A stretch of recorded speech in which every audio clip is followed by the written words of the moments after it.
মায়ের পেটে যখন বাচ্চা, স্বামী এবং স্ত্রী দুজনে শারীরিক সম্পর্ক করলো। বাসরাতে গিয়ে স্বামী বলছে স্ত্রীকে, আজ থেকে তুমি আমার বিবি, আমি তোমার স্বামী। দুজনে রাজি হলো, শারীরিক সম্পর্ক তৈরি হলো। পিতার পৃষ্ঠদেশ থেকে, পিতার শরীর থেকে ইয়াখরুজু মিন বাইনিস সুলবি ওয়াত তারাইব ফালয়ানদুরিল ইনসানু মিম্মা খুলিকা মিম্মা দাফিক ইয়াখরুজু মিন বাইনিস সুলবি ওয়াত তারাইব। সূরা তারিকে আল্লাহ পাক বলছে, হে বান্দা, তুমি তোমার জন্মের দৃশ্যটা দেখো। তোমার জন্ম দৃশ্য কি তুমি কখনো লক্ষ্য করো না? তুমি তোমার পিতার শরীর থেকে তোমার মায়ের শরীরে যখন বার হয়েছিলে, নিকৃষ্ট, গন্ধ, নাপাক, তুচ্ছ 1 থেকে 2 ফোঁটা পানি, যার মতো তোমার মতো মানুষের মতো শুক্রকীট, স্পার্ম 2 থেকে 2.5 কোটি ছিল, সবগুলো নষ্ট হলো। তোমার মতো আব্দুল্লাহ জুবাইর একটাই মাল বেঁচে ছিল, ওটা তোমার মায়ের গর্ভে ওবামের মতো ঢুকে পড়লো। 40 দিন গেল, রক্ত থেকে আস্তে বীর্য থেকে রক্ত, রক্ত থেকে মাংস, মাংস থেকে হাড্ডি। 9 মাস 10 দিন 10 মাস রাখার পরে আমি আল্লাহ আস্তে করে বার করে আনলাম। তুমি যখন মায়ের পেটের মধ্যে গেলে 120 দিন পরে আমি আল্লাহ তোমার ভিতরে হার্টবিট, রুহুটা আমি চালু করে দিলাম। মা স্বামীকে বলছে, দেখো আমার পেটে হাত দিয়ে দেখো, বাচ্চা নড়ছে, তার মানে ওর মধ্যে রুহু চলে এসেছে। বলুন সুবহানাল্লাহ। এটা কে করেছেন? আল্লাহ। বাচ্চাটা দেখতে কেমন হবে? বাপের মতো হবে না মায়ের মতো হবে? দাদার মতো হবে না দাদির মতো হবে না কার্তিকের মতো হবে? কার্তিকে বোঝেন? মুসলমানদের ছেলেদের নাম কার্তিকে গণেশ আছে, রাহুল আছে, দেব আছে, বাবলু আছে, আছে না নাই? আমাদের এলাকায় আছে, এখানে না থাকলেও আছে। তো এই লোকটা যখন মরে যাবে, ফেরেশতা বলে, হ্যাঁ গণেশ, হ্যাঁ মুসলমানই হয়েছে? বলে হ্যাঁ।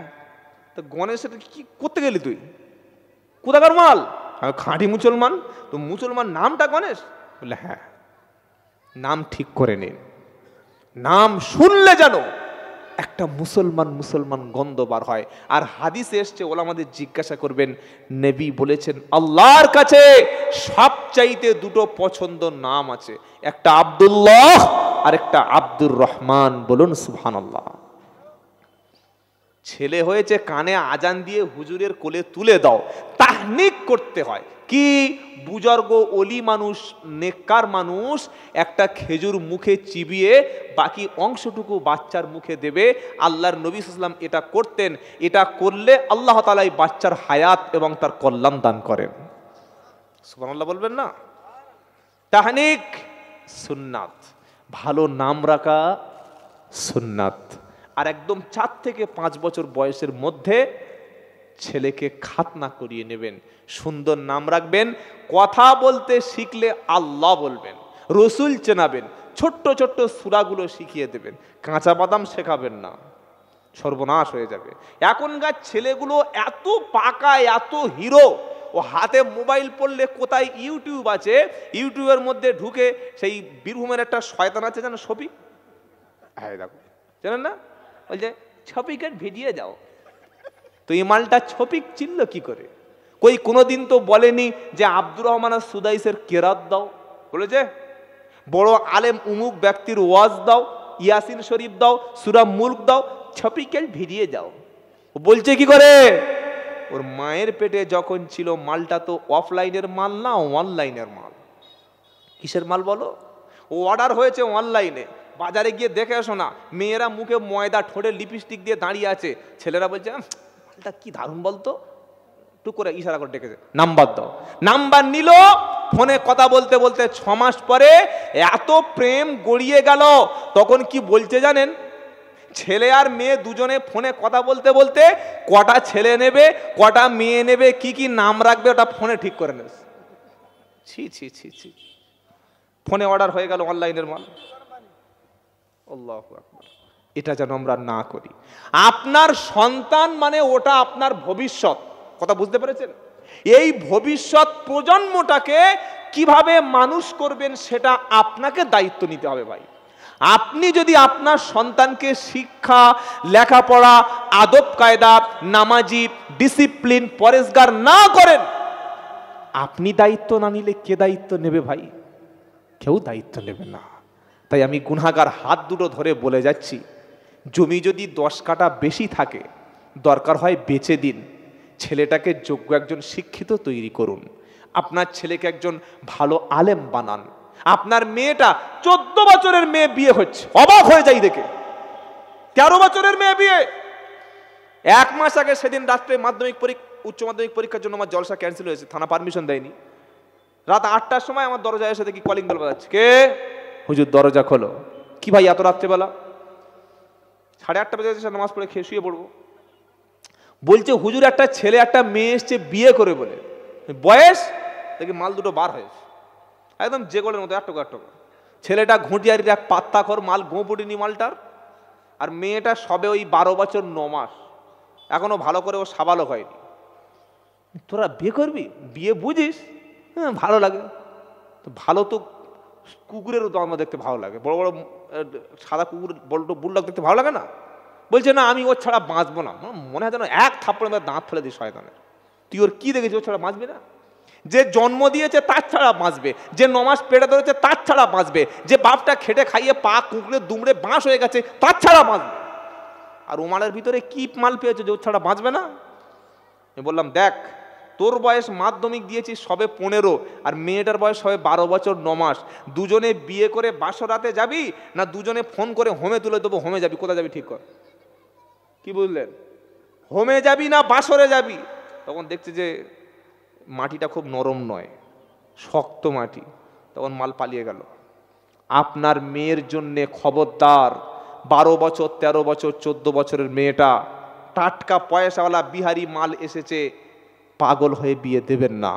আপনার মেয়েটাকে প্রথমে শিক্ষিত করুন, শিক্ষা দিন, তাকে চিনতে দিন আল্লাহ কোনটা, রসুল কোনটা, বাপমার মর্যাদা কি, শিক্ষা দিন। মেয়েটাকে মানুষের মতো মানুষ করুন। রাস্তাঘাটে আপনার মেয়ের সম্মান যদি হানি হয়, মুসলমান জাতির সম্মান হানি হবে।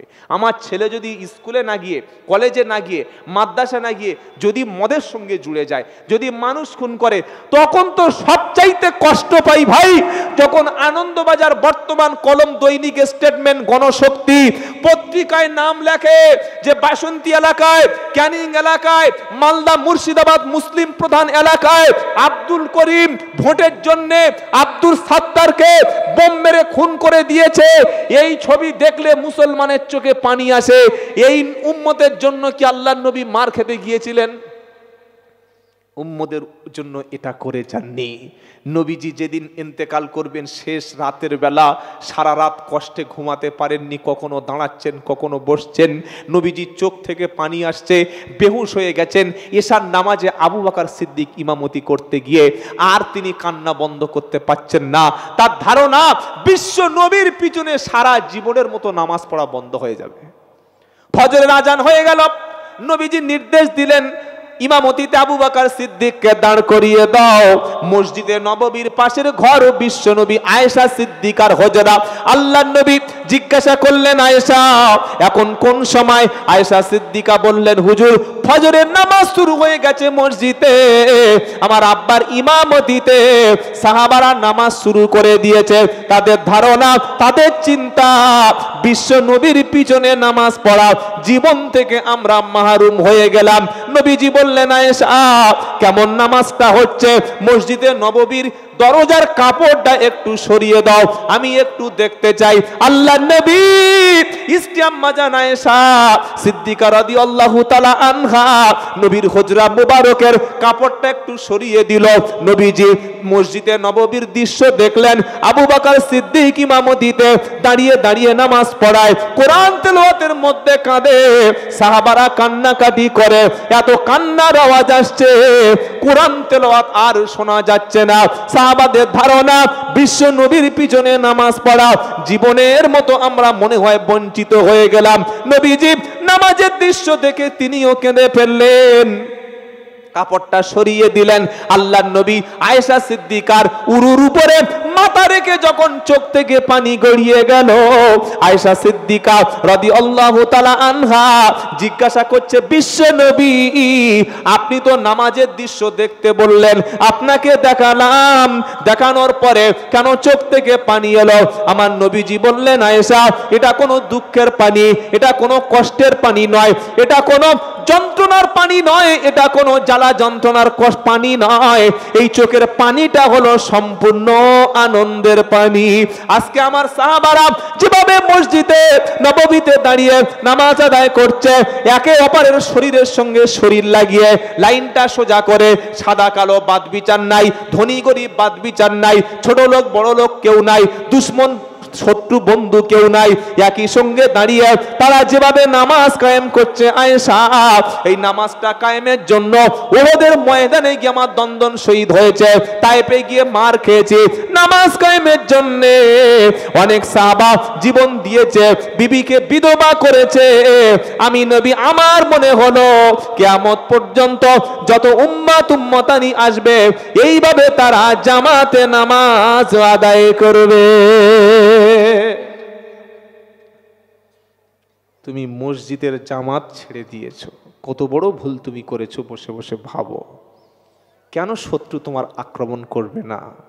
সকলে 5 ওয়াক্ত নামাজ পড়বো ইনশাআল্লাহ। জামাত বদ্ধ জীবন যাপন করুন, জামাত বিহীন জীবন যাপন করবেন না। 50টা গরু আর একটা বাঘ, বাঘ যেই হামলা করেছে, বাকি 49টা গরুর শিং দিয়ে বাঘের এমন খোঁচা দিয়েছে, বাঘ নদী পার হয়ে সেই সুন্দরবন চলে গেছে। কি সম্ভব না সম্ভব? কিন্তু বাঘ যখন একা হবে, গরু যখন একা হবে, বাঘের নাস্তা হতে হবে না হবে না? হবে। আজ আমরা বলছি আমি তবলিগ জামাতের লোক, আমি কারোর সাথে মিশি না। আরেকজন হুজুর বলছে আমি ফুরফুরা সিলসিলার লোক, আমার মত পথ ছাড়া আমি কারোর সঙ্গে জলসা করি না, ওদের আকীদা খারাপ। আরেকটা দল বলছে আমরা উটসেকুল আজানগাছি সাহেবের মানি, কারোর বাড়ি আমরা খাই না, বিনা পয়সার দিন দুনিয়া। আরেকটা লোক বলছে আমরা বুকে হাত বাঁধি, হানাফিদের নামাজ সহি নয়, ওরা ওসব কিছু জানে না, আমাদেরটা সঠিক। এই যে আলাদা আলাদা আলাদা আলাদা একটা করে দোকান খুলে লেবেল খুলে জান্নাতে যাওয়ার মতো কথাবার্তা বলছি, এতে মুসলমানদের কোনো লাভ হবে? হবে না। সেই দিন তো মুসলমানরা নেতৃত্ব দেবে যেদিন একই মঞ্চে ফুরপুরার পীর সাহেবের পাশে দেওবন্দি আলেম বসে থাকবে, যেদিন তার পাশে হানাফি, শাফি, হাম্বলি, মালিকি, কাদরিয়া, চিস্তিয়া, নকশবন্দিয়া, মুজাদ্দিদিয়া, দেওবন্দি, তাবলিগি একই প্ল্যাটফর্মে বসে যখন সবাই আওয়াজ তুলবে, বাবরি আমার চাই, ওটা ছিল এবং থাকবে। জ্ঞানবাপীও আমার, ভারতবর্ষ আমার, এখানকার মুসলমান আমার। মাদ্রাসা কেন বন্ধ করবে সরকার? সবাই যখন একসঙ্গে আওয়াজ তুলবে আর একই জামাতবদ্ধভাবে গায়ের সঙ্গে গা, পায়ের সঙ্গে পা লাগিয়ে নামাজ যখন পড়বে, আল্লাহর ফেরেশতারা যারা বদরে সাহায্য পাঠি গিয়েছিল, আবার ওই ফেরেশতা ভরতগড়ে নেমে আসবে। বলুন সুবহানাল্লাহ। আর আমি পীর সাহেব বলবো আমার মুরিদ জান্নাতি, যারা আমার সঙ্গে নাই তারা জাহান্নামী। এই কথাটা বললে যে যার মতো মার খেয়ে পিঠ ফুলে যাবে, বাঁচানোর কেউ থাকবে না। এটা শুনে কিছু কিছু লোকের কষ্ট হলো। খবরদার, ভাগাভাগি ইসলামে নাই। মুসা নবীর মুখের আড়ষ্টতা কেটে গেল, বললে যাও ফেরাউনের কাছে যাও। যখন ফেরাউনের কাছে মুসা আলাইহিস সালাম গেছে, সঙ্গে সঙ্গে ফেরাউন প্রশ্ন করছে তোমার রবকে বলো, কে তোমার রব? মুসা নবী কি বললেন? রব্বুনাল্লাযী আতা কুল্লা শাইইন খালাকাহু সুম্মা হাদা। রব হলেন তিনি যিনি মানুষকে সৃষ্টি করেন, সৃষ্টি করার পরে মানুষকে সমস্ত সবকিছু রাস্তা বলে দেন, তিনি হলেন রব। ফেরাউন বলছে অবস্থাটা দেখ, আমার বাড়ি খেয়েছে, আমার পোশাক, আমার খাবার, আমার ওষুধে মানুষ হয়ে এখন সে আমাকে আর মানে না। ফেরাউন বলছে। মুসা নবী বলল লা ইলাহা ইল্লাল্লাহ। বলে না বাবা কলেমা, লা ইলাহা ইল্লাল্লাহ, লা ইলাহা ইলাহা ইল্লাল্লাহু মুহাম্মাদুর রাসূলুল্লাহ, লা ইলাহা ইল্লাল্লাহু মুসা কালিমুল্লাহ। ফেরাউন রেগে গেল, বলল এই সমস্ত জাদুকরদের সবাইকে এক জায়গায় করো, সবাইকে একত্রিত করে সমস্ত জাদুকরদের একই ময়দানে দাওয়াত করলো। দাওয়াত করার পরে বলল, জাদুকরেরা তোমাদের হাতে যত ক্ষমতা আছে সব দেখিয়ে মুসাকে হারিয়ে দাও, তাকে জব্দ করতে হবে, তাকে শেষ করতে হবে। সমস্ত জাদুকরেরা হাতে একটা করে লাঠি নিয়ে ময়দানে নেমে পড়েছে। বাসন্তী বাজারে চলে এসেছে, মুসা নবীও লাঠিটা নিয়ে বাজারে চলে এসেছে।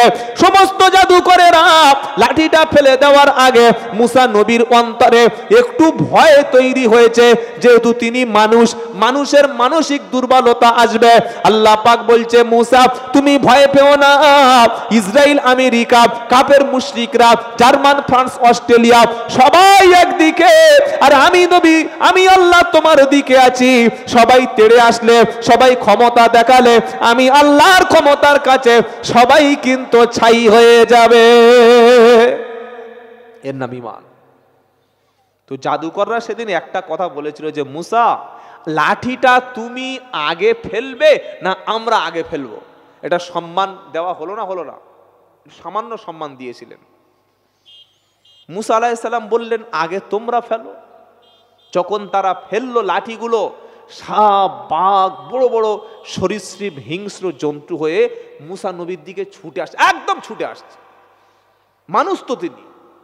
ফাআউজাসা খিফাতাম মুসা, মনের মধ্যে ভয় হয়ে গেল, ইস এত বড় বড় সাপ, বাঘ, যাবো কই? আল্লাহ পাক বলছেন, লা তাখাফ ইন্নাকা আনতাল আলা, ভয় পেও না, ভয় পেও না। এতগুলো বাতিল কাফিরদের বিরুদ্ধে আমি তোমাকে একা ছেড়ে দিইনি, আমি আল্লাহ তোমার সাথে আছি। জোরে বলুন না সুবহানাল্লাহ। আমাদের সাথে কে আছে? জোরে বলো। আল্লাহ, তিনি আমাদের রব। লাঠি ফেলে দাও। যেই লাঠি ফেলে দিল, টপ টপ টপ টপ করে বিশাল বড় অজগর সাপ হয়ে, ঘটনা জানেন, শুধু স্মরণ করাচ্ছি, সব বাঘ সাপগুলো গিলে ফেললো। যখন গিলে ফেললো, ফেরাউন বললে, কি হলো? এই তোরা নাকি বড় বড় জাদুকর, তো কি হলো? সঙ্গে সঙ্গে ফাউলকিয়াস সাহারাতু সুজদা, সমস্ত জাদুকরেরা মুহূর্তের মধ্যেই সেজদায় পড়ে গেল। সুবহানাল্লাহ বলেন। ফেরাউন মনে করছে আমার সেজদা করছে। কার? ফেরাউন মনে করলো জাদুকররা সেজদাটা আমার করছে। কেন? সেই যুগে রাজদরবারে সেজদা হতো। কথা বুঝতে পারছেন না? কিন্তু জাদুকররা কি বলল? জাদুকররা বলছে, ক্বালু রব্বানা, তারা বলল আমরা ঈমান এনেছি রব্বি মুসা ওয়া হারুন। জাদুকররা বলল আমরা ঈমান আনলাম তার উপরে, মুসা এবং হারুনের রব যিনি, আমরা ঈমান এনেছি তার উপরে। জাদুকররা বুঝিয়ে দিল, আমরা ফেরাউনের কথায় সিজদা দিইনি, আমরা সিজদা দিয়েছি আল্লাহর জন্য, কারণ মুসার রব হলেন আল্লাহ, আর সেই রবকে আমরা মেনে নিয়েছি। আমরা ফেরাউনকে খোদা বলে মেনে নিইনি, আল্লাহকে রব বলে মেনে নিলাম। ফেরাউন বললে, ডান হাত কাট, বাম পা কাট, বাম হাত কাট, ডান পা কাট, উল্টে উল্টে কেটে নে। এত কিছু করেও যখন ইসলামকে থামিয়ে দিতে পারল না, মুসা আলাইহিস সালামের পিছনে ধাওয়া হলো। সামনে দরিয়া, মুসা আলাইহিস সালামের সাথী সঙ্গী কম, তারা বলছে ইন্নালা মুগরাকুন, হে মুসা আমরা তো এক্ষুনি গ্রেপ্তার হয়ে যাব, কত বড় বড় ফোর্স সৈন্য নিয়ে আসছে, যাব কোথায়? আমরা হলে কি করতাম? ভেঙে পড়তাম। মুমিন বিপদে কখনো ভেঙে পড়ে না, হতাশ হয় না।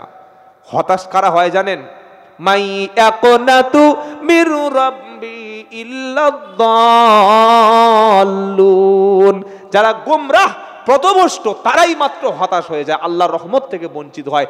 মুমিনের কেস হবে, মামলা হবে, হামলা হবে, সব কিছু তছনছ হয়ে যাবে। আবার মনে মনে ভাববে নিশ্চয়ই আল্লাহ আমার একটা রাস্তা বার করে দেবে। বলুন সুবহানাল্লাহ।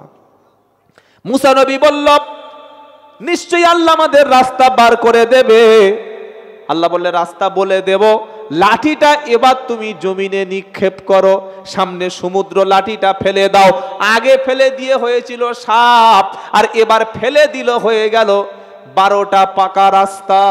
সুবহানাল্লাহ বলে।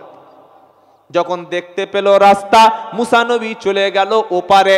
ফেরাউন রাস্তার সামনে এসে দেখে 12টা রাস্তা। ও মনে করছে রাজ্য সরকারের জাতীয় সড়ক, সব লেবে পড়েছে। মুসা নবী উপরে উঠে গেছে ওপারে, ফেরাউন তখন মাঝখানে। আল্লাহ বলছেন কোন কি বলেন না, কোনো কিছু করার জন্য আল্লাহর কিছু করতে হয় না, বলতে হয় না, খালি কোন, কাজ কমপ্লিট। সুবহানাল্লাহ, তিনি আল্লাহ। যখন বললেন কোন, পানি এক হয়ে গেল। মুসার সাথে যে সেন্ট্রাল বাহিনী ছিল, কেন্দ্রীয় বাহিনী, মুহূর্তের মধ্যে শয়তানগুলো ফুলে উঠেছে চপের মতো। এইবার হারামখোরটা পানি খাচ্ছে, নোনা পানি, লোনা পানি খাচ্ছে, নামছে আর উপরে উঠছে। ভাবছে যে এইবার কি হবে, এইবার কি হবে। সেই সময় ফেরাউন এবার কলেমা পড়ছে, ক্বালা আমানতু আন্নাহু,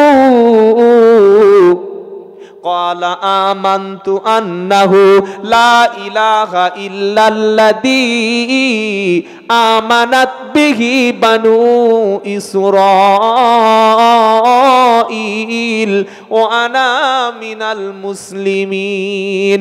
সূরা ইউনূসের 90 নম্বর আয়াতে ফেরাউন বলছে, আল্লাহ আমি ঈমান এনেছি ওই আল্লাহর প্রতি যে আল্লাহর প্রতি মুসা নবীর উম্মতেরা ঈমান এনেছিল। ওরা যদি ঈমান এনে নদী পার হয়ে চলে যেতে পারে, তাহলে আমি কেন পারবো না? ওয়ানা মিনাল মুসলিমিন, আমি তো ওই মুসলমানদের মধ্যে একজন। ফেরাউন মরণের ভয়ে কিন্তু কলেমা পড়ে নিয়েছিল। আল্লাহ পাক বলছে সবে সবে মাল ঘাটে এসছো, সবে বুঝতে পেরেছো? ওয়াকাদ আসাইতা ক্বাবলু, সবে বুঝতে পেরেছো? আল আন ওয়া কুনতা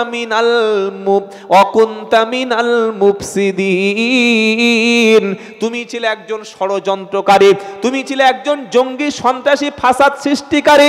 আমি আজকে তোমাকে মারবো, তবে তোমার লাশটাকে কিয়ামত পর্যন্ত শুটকি মাছ করে শুকিয়ে রেখে দেব। তোমার যারা উত্তরসূরি হবে, তোমার মতো আচরণ যারা করবে, ইসলামকে নিয়ে ছেলে খেলা যারা করবে, আলেম ওলামা নবীদেরকে, কলেমার দায়ীদেরকে যারা ধরে ধরে হত্যা করবে, তারা যেন তোমার মতো শয়তানকে দেখে শিক্ষা নিতে পারে। সে শয়তান আজও পর্যন্ত মিশরে আছে না নাই? জোরে বলেন। আমরা মুসা নবীর দলে না ফেরাউনের দলে? যারা চুপচাপ আছেন কোন দলে? নির্দলে, তাই তো? ভোটের সময় নির্দল হয়, তৃণমূল, সিপিএম, কংগ্রেস, বিজেপি কিচ্ছু না, বললাম আমি নির্দল। নির্দল ওটা কোনো দল? কতটা গাঁজা খেলে লোক বলে নির্দল। নির আবার দল কি রে ভাই? নির্দল। তো কিছু কিছু মুসলমান বলে ভাই আমি একটু শিক্ষিত, টাকা পয়সা আছে, নামাজ কালাম পড়ি না, রোজা করি না, কিন্তু কি আছে, আমার ঈমান ঠিক আছে, আমি কোনো দল ফল ওসব ঠিক আছে। আল্লাহ বলছেন আমার কাছে একটাই দল পছন্দ, তার নাম ইসলাম। সুবহানাল্লাহ বলেন। তুমি বলছো আমার দল নেই, মানে আমাদের তো দলের নাম ইসলাম। ইন্নাদ-দীনা ইনদাল্লাহিল ইসলাম। 3 পারা সূরা আল ইমরানের 19 নম্বর আয়াতে আল্লাহ পাক বলছে আমার কাছে পছন্দ মনোনীত সবচাইতে গ্রহণীয় যে ধর্মের নাম, তার নাম হলো ইসলাম। জোরে বলুন। আমাদের পরিচয় কি? সকলের পরিচয় কি? ফুরফুরা, তবলিগ, আজানগাছি, লম্বা টুপি, গোল টুপি, তাই তো নাকি? না, আমাদের পরিচয় কি? আবার ইয়া আইয়ুহাল্লাযীনা আমানুত্তাকুল্লাহা হাক্কা তুকাতিহি ওয়া লা তামুতুন্না ইল্লা ওয়া আনতুম মুসলিমুন। সূরা আল ইমরানের 102 নম্বর আয়াত। হে বিশ্বাসী ঈমান বলা, আল্লাহকে দেখে তুমি ভয় করো, ভয় করার মতো ভয় করো। এই ভয় করার অর্থ লিখতে গিয়ে তাফসীর কারকরা লিখেছে আল্লাহ দেখে ভয় করার অর্থ হলো বান্দা কখনো কোনো গুনার কাজ জীবনে করবে না। জোরে বলুন। আল্লাহর হুকুম মান্য করবে, রসুলের তরিকা ধরবে, এটার নাম হচ্ছে আল্লাহর ভয়। আল্লাহ দেখে ভয় করে যারা, তারা ছেলেকে বিয়ে দেওয়ার সময় মেয়ের বাপের ঘাড়ে কখনো বাঁশ রেখে মাল কামায় না। বলছে বে 5 ওয়াক্ত নামাজ পড়ি, তাহাজ্জুদ কাজা নাই, কিন্তু আমার ছেলেটা একটু, এখনকার ছেলে তো একটা বুলেট বাইক চড়বে। কি চড়বে বলেন? Bullet bike. তো ব্যয়, অশিক্ষিত মানুষ, পড়াশোনা তেমন জানে না, বলছে ব্যয় ওর দাম কত? 40-50 হাজার টাকা। কি বললে? 40? 3 লাখ। মেয়ের বাপে শুনে মাথা তার কেটে গেছে। কি? মেয়ের বাপ মনে করছে আমার যা জমি আছে বেচলে হয়তো টেনে টুনে 2.5 লাখ হবে, মেয়ের বিয়ে দেবো কি, আর পাড়ার ওইসব লোকদের খাওয়াবো কি, আর বাইক দেবো কোথায়? তা বলছে বাইক সত্যি দিতে হবে? বলছে হ্যাঁ। কত বড় ছোট লোক ইতর হলে শ্বশুরের কাছে হাত পাতে। আপনি কি জানেন আপনার স্ত্রী হচ্ছে সবচাইতে শ্বশুরের কাছ থেকে বড় গিফট? বলুন সুবহানাল্লাহ। কলিজার টুকরা নারীটাকেই তো তোমার কাছে দিয়ে দিল। 18 বছর, 17 বছর, 20 বছর কোনোদিন তোমার স্ত্রীর চোখের পানি শ্বশুর বার হতে দেয়নি। তোমার বিবিটা শ্বশুর বাড়ি থাকার সময় কোনোদিন রাত্রেবেলা সে না খেয়ে ঘুমাতে তোমার শ্বশুর দেয়নি, শাশুড়ি দেয়নি। যতদিন সে ছিল বাপের বাড়িতে, ঈদের দিনে রানীর মতো পোশাক পরিয়ে রেখেছিল, তার হাতে কোনোদিন টাকা ফুরাতে দেয়নি। মা রান্না করে পুড়ে গেছে, কলিজার টুকরা মেয়েটাকে রান্না করতে দেয়নি। সেই মেয়েটা তোমার কাছে ভালো হলো না, ওর চাইতে বাইক চাই, তাহলে বউটাকে আলমারিতে রেখে বাইকের কাছে শুয়ে ঘুমাও।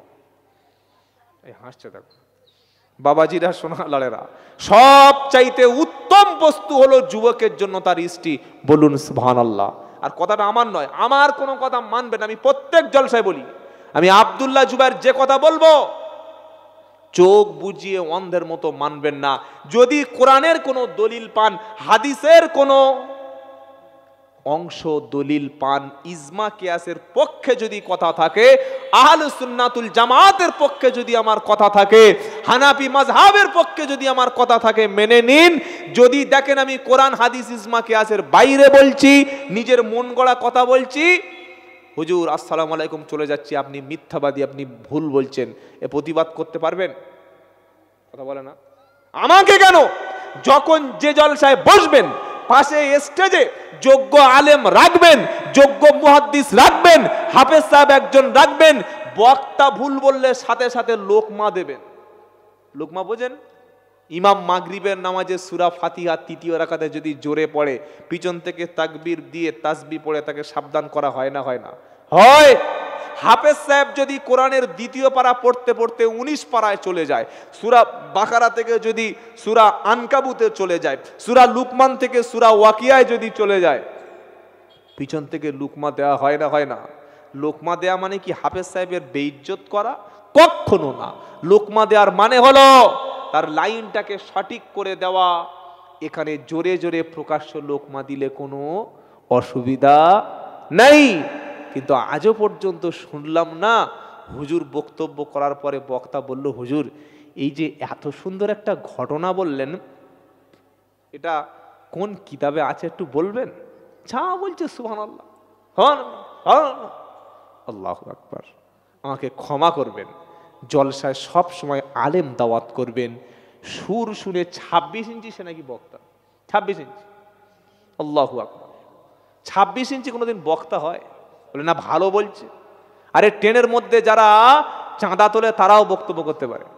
বাবারা, ভাইজানেরা, আমার আব্বা জানেরা, রমজান মাসে কাস্টমার ছিল, ওই হকারটা ওটা বলছে আর ওই দুল বিক্রি করছে। কি বিক্রি? দুল বিক্রি করছে।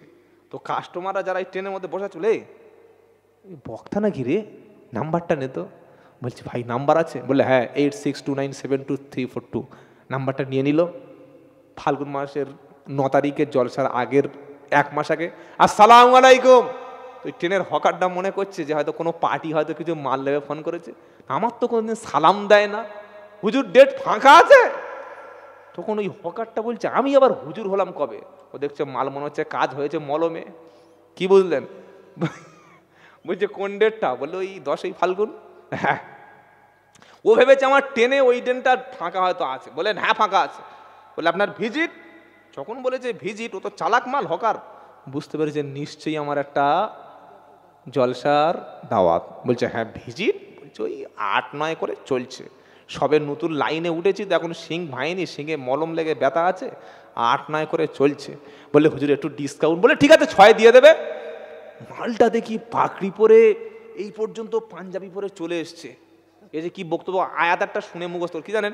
লা তাকনাতু মির রাহমাতিল্লাহ ইন্নাল্লাহা ইয়াগফিরু যুনুবা জামিআ ইন্নাহু হুয়াল গফুরুর রহিম।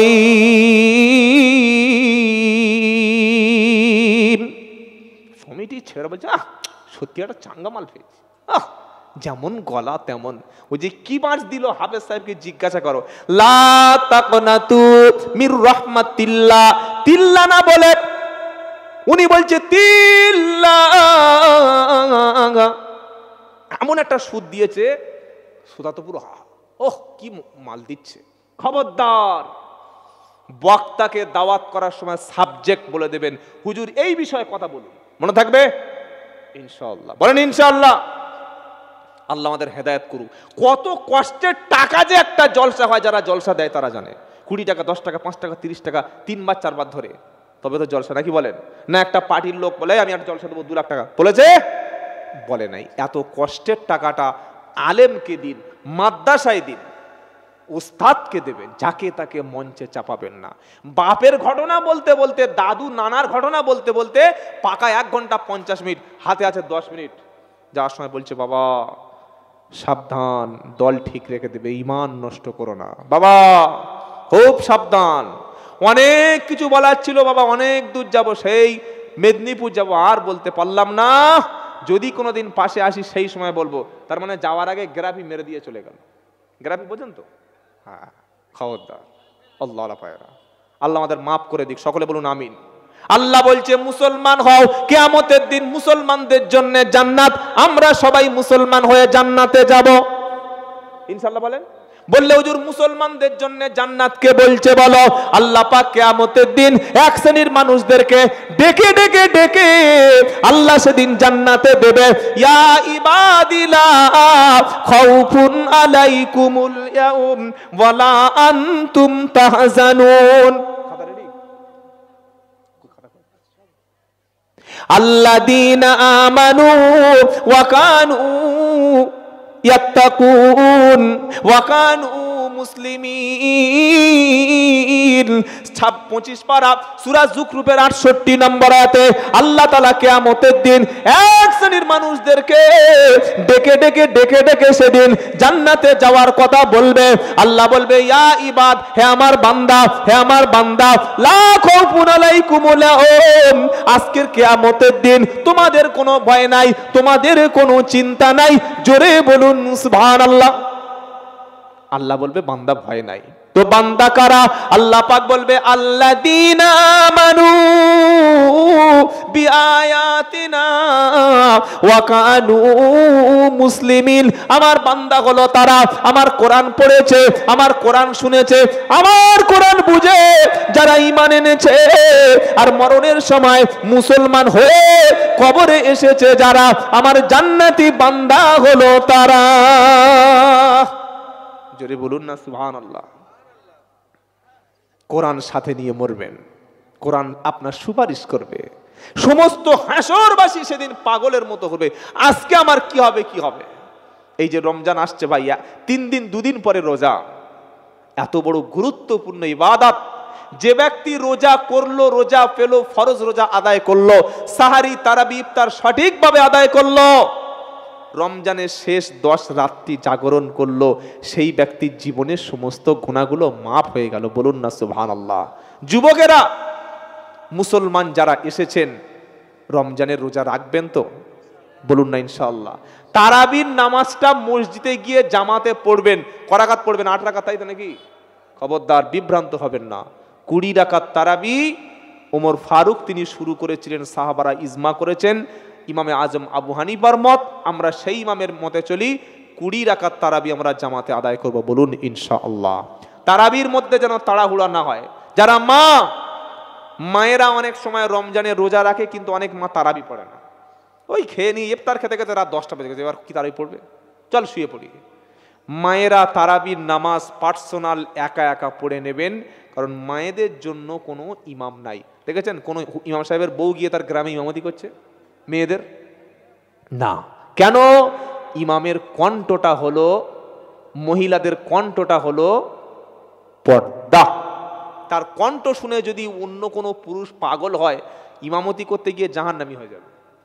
কথা বুঝতে পেরেছেন না পারেন নাই? সেজন্য মায়েরা বাড়িতে তেলাওয়াত করবেন কোরআন আস্তে আস্তে, এবং রমজান মাসে তারাবির নামাজটা প্রত্যেকে মায়েরা বাড়িতেই আদায় করবেন, পুরুষ আমরা জামাতে গিয়ে আদায় করব, বলুন ইনশাআল্লাহ। রমজানে ইফতার নিজে ইফতার করবেন, প্রতিবেশীকে একটু ইফতার দেবেন। একটা গরিব মানুষ 2 কেজি ছোলা, একটু চিনি কিনে দিলেন, কয়েক কেজি মুড়ি কিনে দিলেন, দিলে কি হবে জানেন?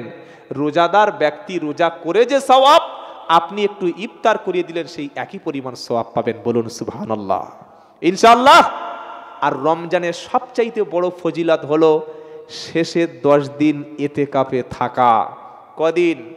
নবীর উপরে যখন 30টা রোজা রমজানের ফরজ হয়েছিল, সেই দিন থেকে মৃত্যু পর্যন্ত কোনো দিন আল্লাহর নবী রমজানের শেষ 10 রাত্রে ঘুমাতেন না, পরিবারকে জাগিয়ে দিতেন, নিজে উঠে রমজানের শেষ 10 রাত ইতিকাফে মসজিদে অবস্থান করতেন।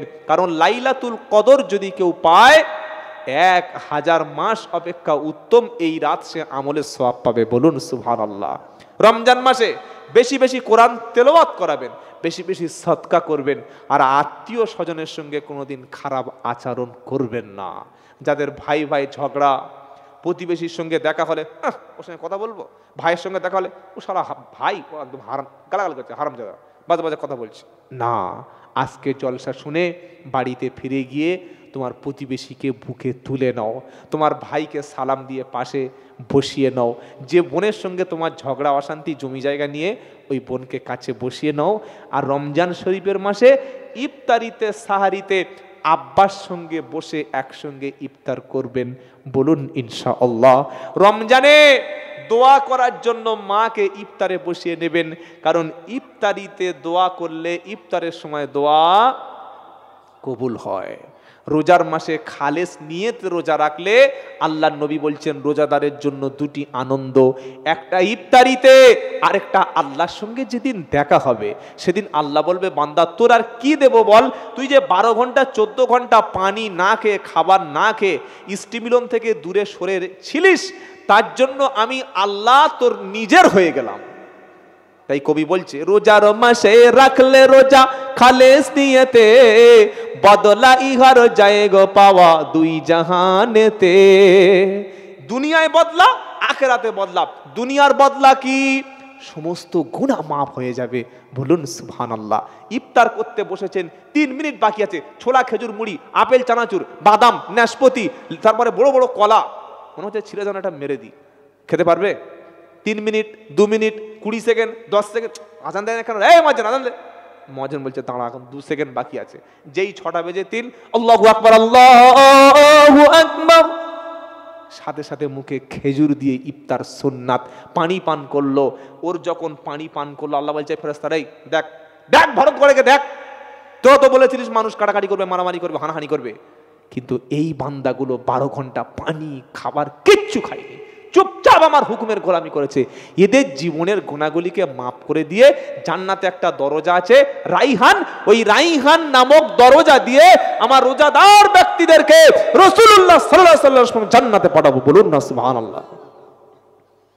ছেলে 12 বছর, 14 বছর, 15 বছর রোজা করতে বলুন, বলছে আমার ছেলে ছোট 18 বছরের মালটা ছোট আছে, বিয়ে দিলে তার পরের বছর একটা খোকার বাপ হবে, সে নাকি ছোট। খবরদার, বাচ্চা বয়স থেকে বাচ্চারা রোজা করতে চাইলে চেষ্টা রোজা ভাঙবেন না, বলুন ইনশাআল্লাহ। শেষে যে কথাটা বলবো, মাদ্রাসা, আল্লাহু আকবার, কোরআনের কারখানা। মাদ্রাসা মানে কি বলুন? কোরআনের কারখানা। বিশ্বাস করুন, বিশ্বাস করুন, কিয়ামতের দিন কোনো হুজুর, কোনো মুফতি সাহেব, কোনো কেউ আপনাকে কোনো উপকারে আসবে না, আসবে না, আসবে না। কোরআন যদি আপনার পক্ষে থাকে, আল্লাহর নবীর সাথে একই জান্নাতে সবাই যাব, বলুন সুবহানাল্লাহ। এই হাফেজে কোরআন কিয়ামতের দিন যেদিন আল্লাহ বলবে হাফেজ সাহেব কোরআন পড়ো, তুমি দুনিয়া যেমন তারাবিতে, সাহারিতে, ইফতারে, মাগরিবে, ইশাতে, ফজরে, জোহরে, মরণে, ঘুমনে, জেগে তেলাওয়াত করেছিলে, আখেরাতে তুমি কোরআন পড়ো আর জান্নাতের উপরে সিঁড়িতে উঠতে থাকো। জোরে বলুন কেন? হাফেজদের দিয়ে আমি আল্লামার ইসলামের কোরআনকে হেফাজত করেছি। ইন্না নাহনু নাযালনা যিকরা ওয়া ইন্না লাহু লাহাফিজুন। সূরা হিজরে 14 পারা 9 নম্বর আয়াত আমার আল্লাহ বলছে আমি আল্লাহ কোরআন নাজিল করেছি আর হেফাজতের দায়িত্বটা আমি আল্লাহ নিজে হাতে নিয়ে নিয়েছি।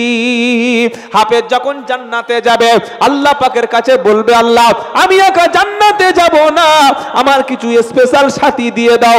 আল্লাহ পাক বলবে হাফেজ সাহেব তোমার পরিচিত, তোমার রিলেটেড, তোমার ইচ্ছা মতো, তোমার খুশি মতো 10 জন জাহান্নামী ব্যক্তিকে তুমি সাথে করে নিয়ে জান্নাতে যাওয়ার জন্য সুপারিশ করার অনুমতি দিচ্ছে।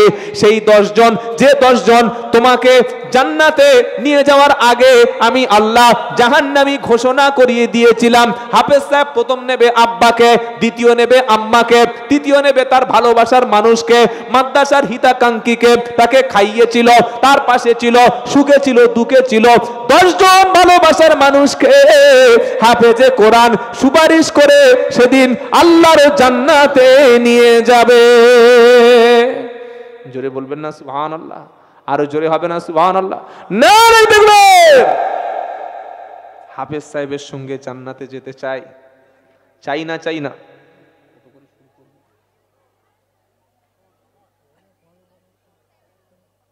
আল্লাহু আকবার। হাফেজ সাহেবের সঙ্গে জান্নাতে যেতে চাই তো? এই সবাই চাই ইনশাআল্লাহ নাকি 3-4 জন? সবাই দেখি হাত তুলুন দেখি। কে কে বিজেপি আছে ভিতরে একটু দেখে নিচ্ছি আমি। আচ্ছা ঠিক আছে। নারে তাকবীর। আল্লাহ কবুল করুক। 10 জন শুধু সুযোগ পাবে, 10 জন, বেশি না। সেই 10 জন কারা আছেন অন্তর থেকে রেডি হন। মাত্র 3